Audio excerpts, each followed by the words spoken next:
wanted to know your rights? Well, lucky for you, they are all easily laid out at the end of the Constitution in a document called the Bill of Rights. These Bill of Rights are the first 10 amendments and easily lay out all of the rights that each person as a citizen of the United States has.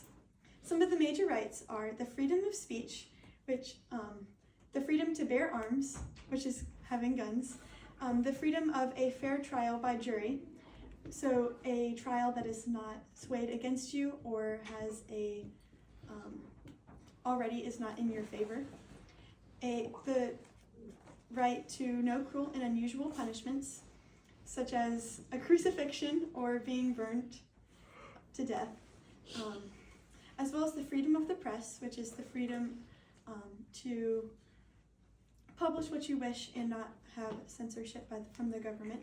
The freedom of religion, which is the freedom to practice your religion, and even though it may not be accepted that the government has to legally allow you to practice it, as well as only requiring the housing of soldiers during wartime by the citizens.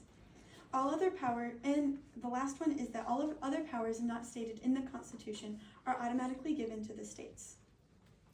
Many of these rights come from trials that the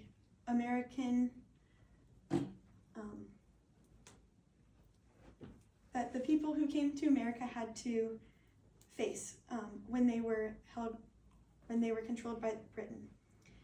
Some of these are, one of the major ones is religion, which is one of the major reasons why many pioneers left Britain, because they were not able to practice their religion freely.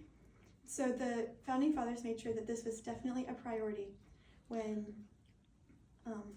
setting out the rights for each state. They also made the right of no housing of soldiers outside of wartime, because this is actually what Britain made the colonists do. Outside of wartime, the colonists would have to house these soldiers and have to feed them and basically pay for all of their needs when there wasn't even any wars or battles that the soldiers were benefiting them in. Many of these rights would go on to be debated, such as the freedom to bear arms, that all other powers not stated in the Constitution are given to the states, as well as no cruel and unusual punishments when it comes to the death penalty.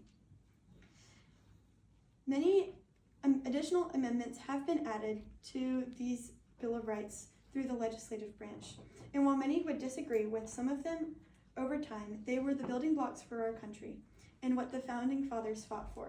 It is important to know what these rights, so that if they are ever put into question, you can know what you are obligated to. Thank you.